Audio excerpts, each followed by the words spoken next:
নেতৃবৃন্দ এবং উপস্থিত ভক্তবৃন্দ, আমাদের তিনটি ভাই তাদের উপরে যে দায়িত্ব ন্যস্ত ছিল তারা সুষ্ঠুভাবে সেই দায়িত্ব পালন করে।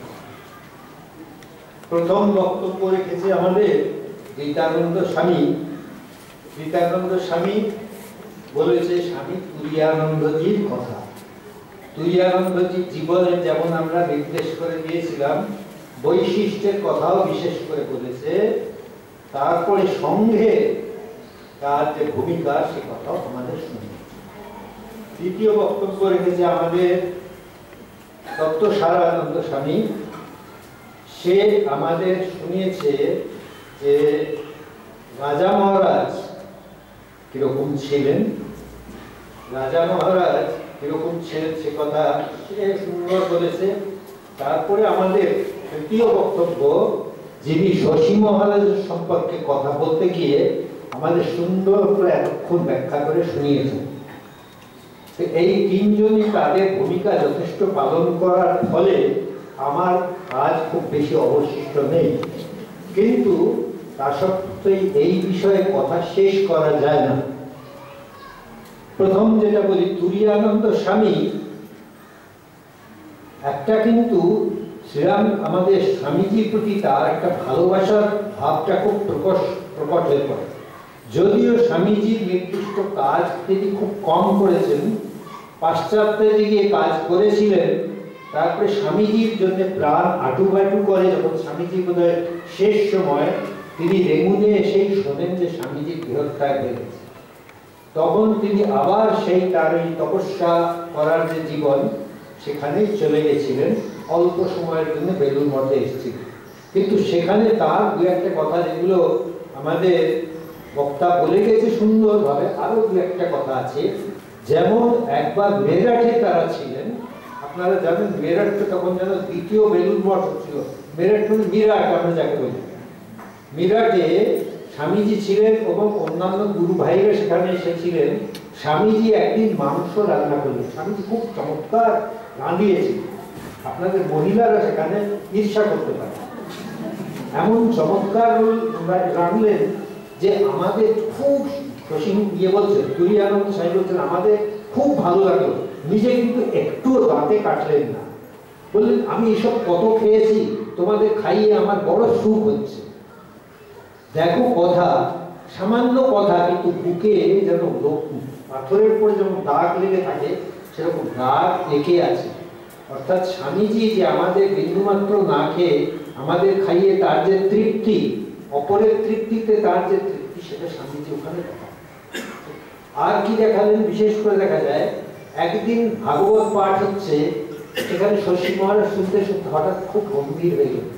গম্ভীর হয়ে গেলেন, যে পাঠ করছিল সে বলল, মহারাজ আপনি কি আমাদের পাঠের মধ্যে কোনো ত্রুটি হয়েছিল, আপনি গম্ভীর হয়ে গেলেন, আপনার ভাবান্তর হলো? বলল না, সেই জন্য নয়।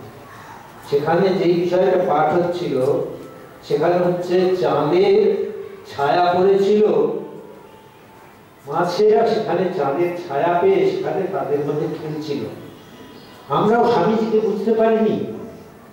স্বামীজি আমাদের মতো লোক ভেবেছিল, আমাদের সঙ্গে উঠছেন, বসছেন, খাচ্ছেন, খেলছেন, তাই নয়। কিন্তু স্বামীজি আসলে ওই চাঁদের যেমন ছায়া পড়ে, চাঁদেরা মনে করে, অন্য মাছেরা মনে করে আমাদের সঙ্গেই খেলছে, এ আমাদের মতোই মাছ। কিন্তু স্বামীজি আমাদের মতো জীব ছিলেন না, স্বামীজি ছিলেন ভিন্ন রকমের জীব। কাজেই শশী মহারাজ, তুরীয়ানন্দ স্বামী এই কথাটা বলার পরে ওখানে গম্ভীর হয়ে গেলেন। অর্থাৎ স্বামীজির কথা তখন মনে হয়ে গেল, স্বামীজি যদিও তাদের সঙ্গে ছিলেন, উঠতেন, বসতেন, খেলতেন, কথাবার্তা বলতেন, এবং স্বামীজি ওদের যেভাবে বলতেন শ্রীরামকৃষ্ণ খুব মৃদু করে বলতেন, কিন্তু স্বামীজি তিরস্কার করে বলতেন। আপনারা চিঠিপত্র দেখলেই বুঝতে পারবেন যে স্বামীজি ওদের যথেষ্ট তিরস্কার করে বলতেন যে কি করে তোমরা যদি শ্রীরামকৃষ্ণের কথা যদি বলো যে আমরা শ্রীরামকৃষ্ণের চেলা, তারপরে শ্রীরামকৃষ্ণ আমরা কিছু জানি না, ঝুট। অর্থাৎ তোমরা যদি শ্রীরামকৃষ্ণ কোন সাদা জানো, এইরকম ভঙ্গিতে কথা বলতে। অর্থাৎ শ্রীরামকৃষ্ণের তোমরা যখন শিষ্য, তোমরা সব জানো, তোমাদের নিজেদের মধ্যে শক্তিকে জাগরিত করো। শ্রীরামকৃষ্ণ স্বামী বিবেকানন্দ শ্রীরামকৃষ্ণের জীবনের এক্সটেনশন। আচ্ছা, আরেকটা হচ্ছে বিশেষ করে আমাদের এই যে রাজা মহারাজকে আমরা বলি, শ্রীরামকৃষ্ণ স্বামীজির যখন শরীর গেল, রাজা মহারাজ কিন্তু তখন কাশীতে ছিলেন, তাই বেলুড় মঠে ছিলেন। সেই সময় আমাদের শরৎ মহারাজও ছিলেন না। এই দুজনে স্বামীজিকে বড় বেশি ভালোবাসতেন। স্বামীজি বিশেষ করে বেছে নিয়েছেন, ওদের এমন কাজে পাঠিয়েছিলেন, এটা বলে আমাদের চেতনানন্দ স্বামী, আপনারা বোধহয় কিছুদিন আগে তার কাছে শুনে গেছেন।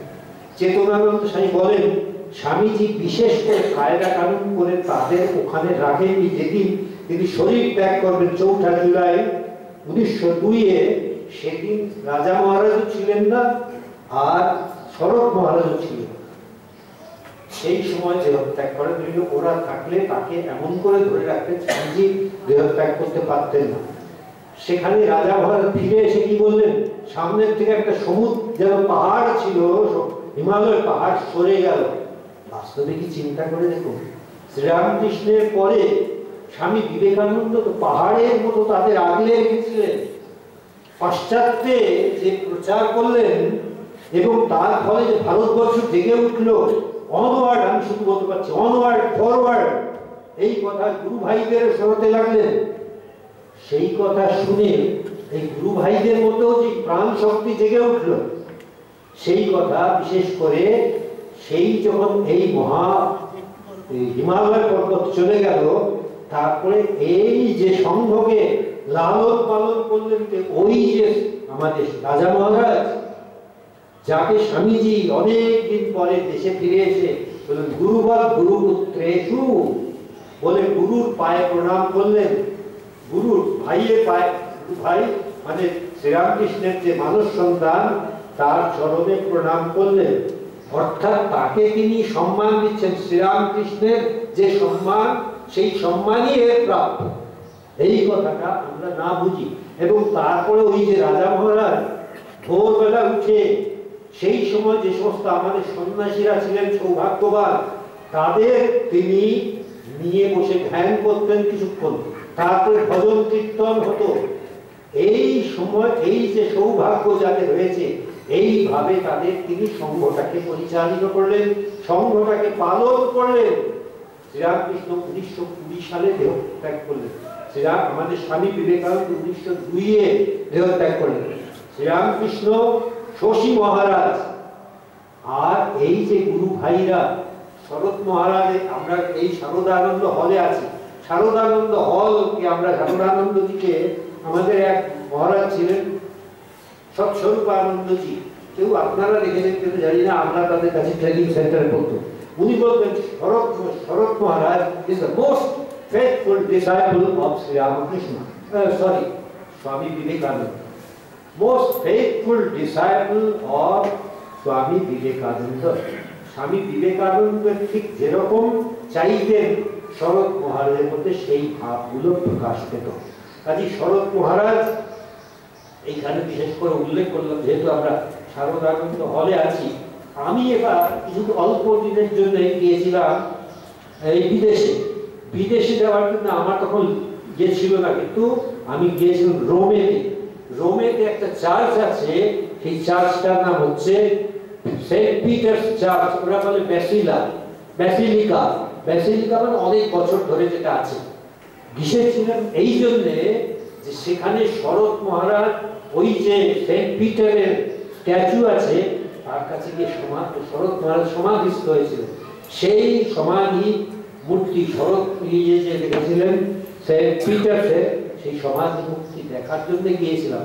আমাদের আরেকজন স্বামীজি ছিলেন, আপনার দেখে তাকে চেনেন, আমাদের গৌতমানন্দ স্বামী, তিনি তো ওই সুযোগে তার প্রণামী করে দিলেন তাকে। কাজেই এই হচ্ছে শরৎ মহারাজ, এরা সকলে মিলে শরৎ মহারাজ, এই যে রাজা মহারাজ, তারপরে তুরীয়ানন্দ স্বামী, শশী মহারাজের কথা। শশী মহারাজের কথা বলতে গিয়ে আরেকটা কথা আপনাদের আমার বলতে ইচ্ছে করছে। শশী মহারাজ হচ্ছে শ্রীরামকৃষ্ণ ব্যক্তি, শ্রীরামকৃষ্ণকে তুলে ধরেছেন আমাদের কাছে। ব্যক্তি শ্রীরামকৃষ্ণ পার্সন, তাকে তুলে ধরেছেন শ্রীরামকৃষ্ণ আমাদের কাছে। আর স্বামী বিবেকানন্দ কি বলতেন? স্বামী বিবেকানন্দ ব্যক্তি শ্রীরামকৃষ্ণকে তত বেশি তুলতেন না। শ্রীরাম ওই তোমার ঘন্টা নাড়া গঙ্গায় ফেলে দাও, এই বলতেন বারবার। তার যদি অতই ভালো লাগে কাঁসারি পাড়ায় গিয়ে বাড়ি করুন, এই বলতেন আমাদের শশী মহারাজকে।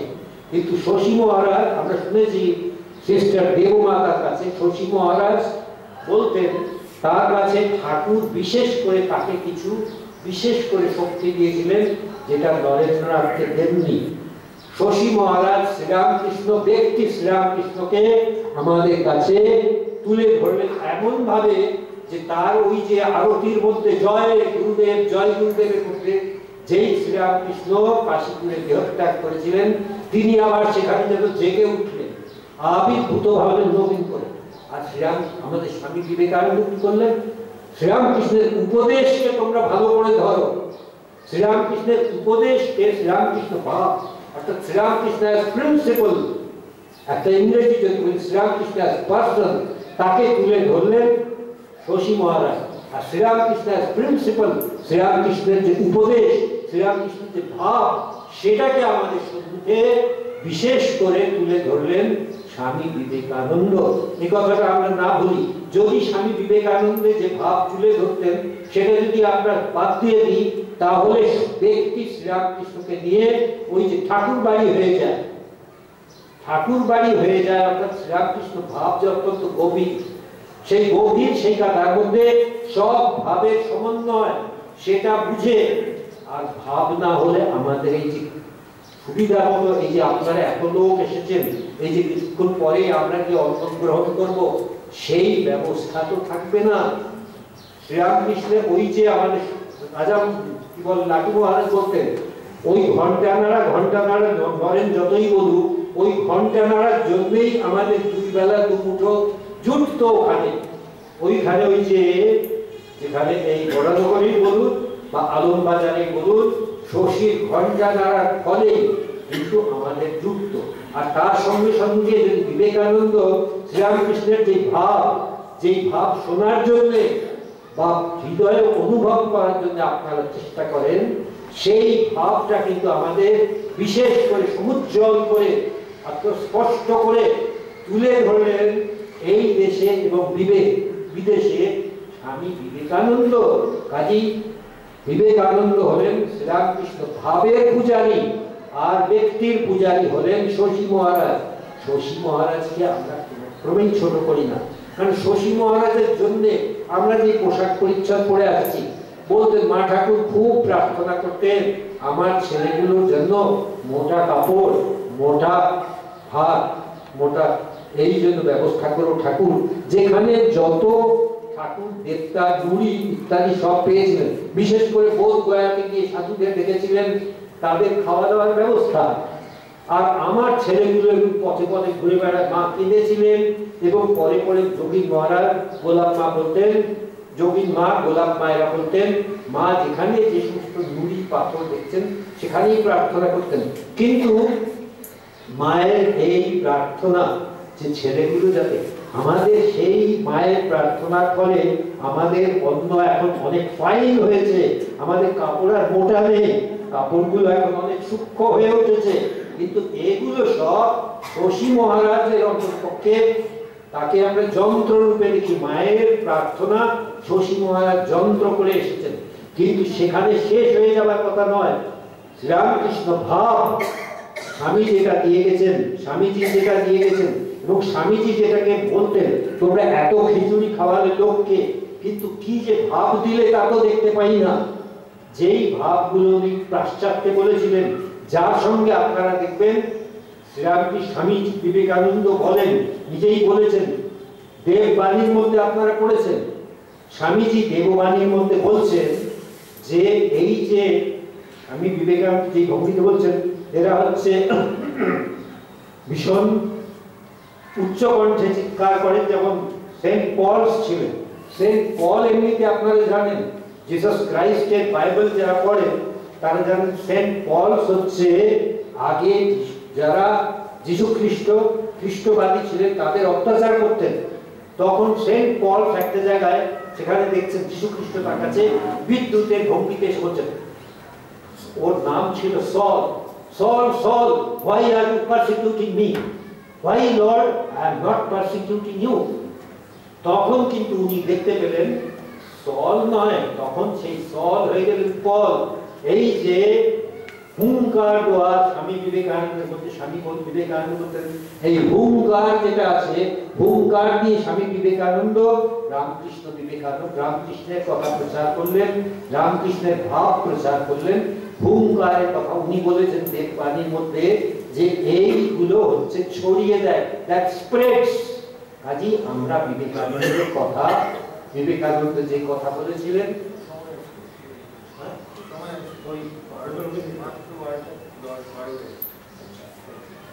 সেন্ট পল সেন, যেটা আমার কথা নেই, সেই শেষ হয়নি, আমার যে দুটি কথা বলা ছিল, এরা চমৎকার করে আমাদের তিনটি ভাই যা বলেছেন সেগুলো আপনারা অতি মনোযোগ দিয়ে শুনেছেন এবং শুনবেন এবং স্মরণ করবেন। কারণ এরা কিন্তু শ্রীরামকৃষ্ণ এবং স্বামী বিবেকানন্দ এই রামকৃষ্ণ সংঘ নয়, এই যে তার সঙ্গে যারা ছিলেন এই তিনজন এবং তার সঙ্গে সঙ্গে যারা ছিলেন এরা কিন্তু সংঘ। এরা কিন্তু বিভিন্ন জনে বিভিন্ন মত করেননি। ওরা যতই স্বামীজির সঙ্গে ঝগড়া করুন, বলেছে এই শ্রীরামকৃষ্ণের মত ছিল, কিন্তু পরে বুঝে নিয়েছেন শ্রীরামকৃষ্ণ একেই আমাদের প্রতিভূ করে নিয়ে গেছেন, আমাদের নেতা করে নিয়ে গেছেন। লাটু মহারাজ বলতেন তুমি যে ওর সঙ্গে পারবে কি করে, অর্থাৎ কালী মহারাজ তুমি ওর সঙ্গে কি করে, লোরেন ভাই আমাদের লিডার, এই যে বলতেন। কাজেই লোরেন ভাই ওদের লিডার, ওরা জানতেন এবং ঠাকুর ওকে করে দিয়ে গেছিলেন। সেখানে আমাদের সেখানে এতগুলো লোক, এই মনে করুন 16টা লোক একভাবে যাচ্ছে, শ্রীরামকৃষ্ণের ভাবে যাচ্ছে, স্বামী বিবেকানন্দ জি ভাবে যাচ্ছে, একটু ওরা যে গুঞ্জন তোলেনি তা নয়। শ্রীরামকৃষ্ণ দেখা যাচ্ছে সাধন ভজনশীল, আর নরেন বলে লোককে সেবা করলেই শিবের সেবা হবে। সে কথা নরেন কিন্তু নিজের থেকে বলেনি, নরেন শ্রীরামকৃষ্ণের কাছ থেকেই পেয়েছে। শিব জ্ঞানে জীবের সেবা, এই কথাটা নরেনের কাছ থেকে ওই গুরু ভাইদের মধ্যে এলো। আমরা এখন বাস্তবিক পক্ষে আমাদের পক্ষে ধন্য, আমাদের নিবেদিতা দেখুন আমাদের কাছে সে কথা দিয়ে গেছে। সেকুলার আর সেক্রেটের মধ্যে তফাৎ কি? আপনি যে কোনো কাজই করুন, সেই কাজটাতে যদি আপনার মনে হয় যেই লোকগুলোর সঙ্গে আপনি ইন্টারঅ্যাক্ট করছেন, ক্রিয়া প্রতিক্রিয়া করছেন, সেই লোকগুলো যদি আপনার মনের মধ্যে একটুখানি থাকে, সেগুলো হচ্ছে ঈশ্বর। কাজেই তার সঙ্গে ঝগড়াই করুন আর তার সঙ্গে আপনি যে সমস্ত প্রয়োজনীয় কথাবার্তাই বলুন, তাহলে সেখানে তো আপনার শিব জ্ঞানে জীবের সেবা হবে। এই যে নরেন বিশেষ করে আমাদের মাথায় হ্যামার করে দেখিয়ে দিয়ে গেলেন। কাজে আপনারা সেই শিব জ্ঞানে জীব সেবা, অধিকাংশই তো আমরা কাজ করি, কাজে শিব জ্ঞানে জীব সেবা এই কাজটা যেন আমরা করতে পারি বিশেষ করে। তার সঙ্গে সঙ্গে শিব জ্ঞানে জীব সেবা করতে গেলে ওই যে সাধুরা নিজের বৈশিষ্ট্যে সাধন ভজন করছেন সেটা ভুললে চলবেন না। আগে শিবের প্রতি আপনাদের ভক্তি হোক, তবে তো শিব জ্ঞানে জীবের সেবা করবেন।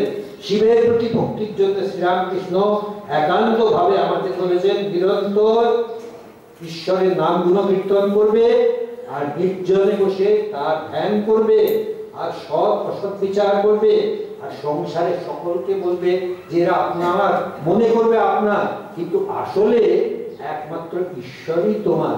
এই তো আমাদের শ্রীরামকৃষ্ণের বাণী। আজকে এই পর্যন্ত।